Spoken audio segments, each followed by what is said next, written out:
समझ नहीं आता ये इसका इतना बड़ा मसला क्यों बन गया है।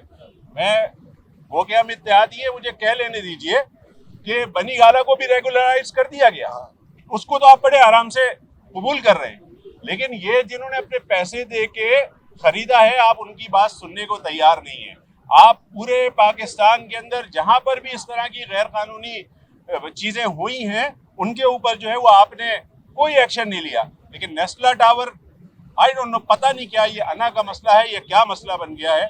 हम इसीलिए बार बार अपील कर रहे हैं, हाथ जोड़ जोड़ के अपील कर रहे हैं कि खुदारा इसको इंसानी बुनियादों पर गुस्से को थूक के, मुझे ऐसा लगता है कि उनको शायद चीफ जस्टिस साहब को किसी चीज पे गुस्सा है, उस गुस्से को एक तरफ रख के थोड़ा सा इंसानी बुनियादों पर गौर करें कि क्या इस मसले को किस तरह सॉल्व किया जा सकता है। हम मोहतरम चीफ जस्टिस साहब से दर्दमंदाना, मुअद्दिबाना और हाथ जोड़कर अपील करते हैं कि खुदारा इन मुतासिरीन जो इस नस्ला टावर के रिहायशी हैं, इनका कसूर नहीं है।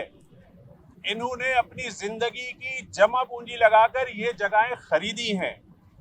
जो लोग जिम्मेदार हैं उनके खिलाफ आप बेशक जो एक्शन लेना चाहें लें, लेकिन खुदा के वास्ते ये जमीन पर आ जाएंगे, इनके पास छत नहीं होगी रहने के लिए। और यहाँ पर जो तासुरात हैं, ये जो जिस तकलीफ से, जिस अजियत से गुजर रहे हैं, ये रोज जी रहे हैं, रोज मर रहे हैं।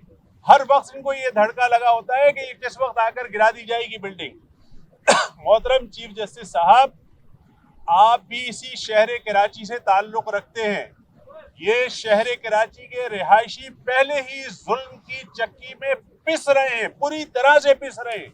सिंध हुकूमत ने जुल्म की इंतहा करी हुई है, कोई पूछने वाला नहीं है।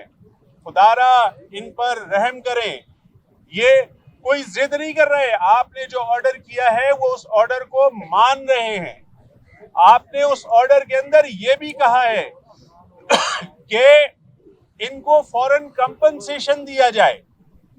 आपके अधूरे ऑर्डर के ऊपर तो अमल करने की पूरी एफिशिएंसी दिखाई जा रही है कि आकर पानी काट दिया, बिजली काट दी, सेवरेज की लाइनें बंद की जा रही हैं, गैस काटी जा रही है, लेकिन आपके उसी ऑर्डर के अंदर यह भी है कि इनको कंपनसेशन दिया जाए। उसके ऊपर सिंध गवर्नमेंट के कानों पर जूं नहीं रेंग रही है। खुदारा इसको रिव्यू करें और पाबंद करें सिंध हुकूमत को कि उनके इदारे इसके जिम्मेदार हैं। ये सिंधी मुस्लिम सोसाइटी जो कोऑपरेटिव सोसाइटी थी, उन्होंने ये जगह कैसे लीज करी, उन्होंने कैसे दी, उनसे पूछिए। आपकी बिल्डिंग कंट्रोल अथॉरिटी ने यहाँ के नक्शे पास किए हैं, आप उनसे पूछिए और उनको सजाएं भी दीजिए। और इनके बिजली के, गैस के जो कनेक्शन काट दिए गए, पानी के कनेक्शन काट दिए गए, उनको बहाल करके आप इनको टाइम दिलवाइए और कंपनसेशन, हाई लेवल की कमेटी, चीफ मिनिस्टर उसमें हो, लोकल गवर्नमेंट का मिनिस्टर उसमें हो, बिल्डिंग कंट्रोल अथॉरिटी का डीजी उसमें हो, कमिश्नर कराची को उसमें डालिए, आबाद को उसमें डालिए, उनकी सतह पर एक कमेटी बनाकर इनको पाबंद कीजिए कि इनको कंपनसेशन देने का कोई इंतजाम किया जाए। एमकेएम की तरफ से इसमें इंटरवीनर की एप्लीकेशन लगाई गई है 2 बार, और दोनों बार एमकेएम की तरफ से चीफ जस्टिस साहब से ये सदा की गई है कि जब उन्होंने नस्ला टावर के एक रिहायशी से सवाल किया कि आपने खरीदते वक्त वेरिफिकेशन नहीं की थी, तो हमारी सीएमए में ये वाज़ेह तौर पे लिखा है पूरे सूबे में, केडीए की लीज हो, केएमसी की लीज हो, डीसी की लीज हो, रेवेन्यू की लीज हो, केपीटी की लीज हो, पोर्ट कासिम की लीज हो, कच्ची आबादी लीज हो, सोसाइटी लीज हो, किसी एक भी महकमे में वेरिफिकेशन का प्रोसीजर नहीं है। खरीदने वाला प्रॉपर्टी खरीदने से पहले कहां से वेरीफाई करे? और अगर ये 17 एनओसीयां जाली हैं तो इसका मतलब है कि जब इस बिल्डिंग का खड्डा खुदा था, जब इसकी बुनियाद डल रही थी, तो वो कमिश्नर, असिस्टेंट कमिश्नर भी जाली थे जो यहाँ बैठे हुए थे, वो एसएचओ भी यहाँ पे पैसे लेके उसने, वो भी जाली था, उसके खिलाफ भी कार्रवाई करें, बिल्डिंग कंट्रोल के खिलाफ कार्रवाई करें, एनवायरमेंट के खिलाफ कार्रवाई करें, सिविल एविएशन के खिलाफ कार्रवाई करें, जिसने एनओसी दी है उसके खिलाफ कार्रवाई करें। आम आदमी कहां से जाके वेरिफिकेशन कराएगा?